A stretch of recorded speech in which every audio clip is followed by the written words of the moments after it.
So my thoughts on like online learning as far as K-12 goes, I think it can be good. Like say in a specific situation, so like a pandemic, I think it could be good just to keep your students in school and all that. But there's a lot of aspects that you're losing when you're putting them in, say, an online situation only. Like you're losing all the social aspects. Like how are these kids socializing with other students, and how are they learning all these skills to communicate with others? You're not really able to teach that, say, just like in a class online. You're like, or they're individual. They have to learn these skills by themselves, and if you're just doing it all online, it's going to be very difficult for them to learn that. Also, with online learning, it's very easy to cheat on like quizzes and everything. Like you can just look it up, and no one's there to actually monitor you taking them. And even if you're using, say, lockdown browser, like you can still cheat, even with the camera on you, and you pan around the whole room. You can still cheat. It's not that difficult. So if you do use it, I think it's got to be very strict parameters. Like say, if they're supposed to be reading something online, I think that the application with the book on it needs to be able to track, say, how long they were on a page or how long they were in the book. I think that that's important to, very important to keep, just an aspect of making sure they actually went to the material. And it's going to be very hard to keep cheating at a minimum. I know that. But as far as like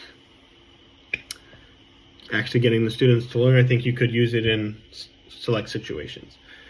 I do believe it's important that high school kids before graduation should require an online course. Just because when you're going off to college, there's a lot, you have hybrid learning environment. So like you could all just do online learning, or you could do all in person, but you're more than likely going to be doing both.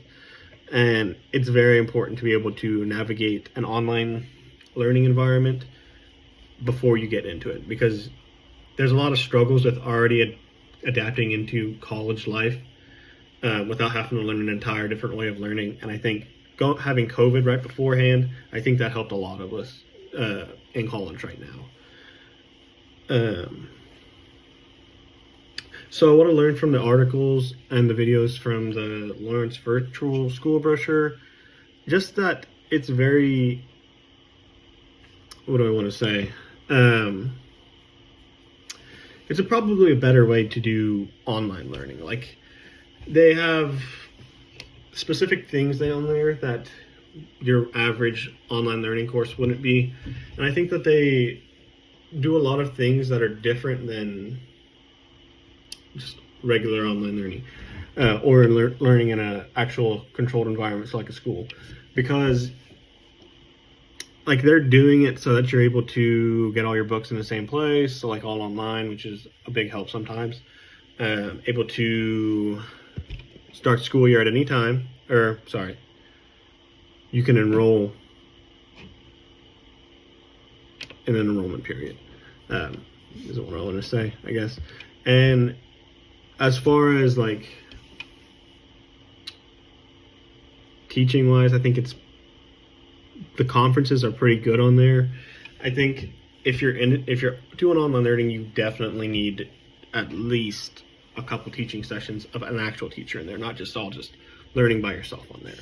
And I think that if it adapts more in the future, I think it could be something that's a very helpful tool for some people. Especially in like the homeschooling environment. I think having a more standardized schooling system for homeschooling would be a lot more beneficial than just having a homeschool teacher or / your parent picking out exactly what they want to learn. I also like that it's potentially able to have like a hybrid situation where, say, they could do online schooling, and then if they wanted to do like band or sports, they could potentially go to another school, which is something that homeschooling sometimes does. But I think that it's probably going to be a lot more streamlined. So I think it's a good thing. I think it'll become more mainstream. So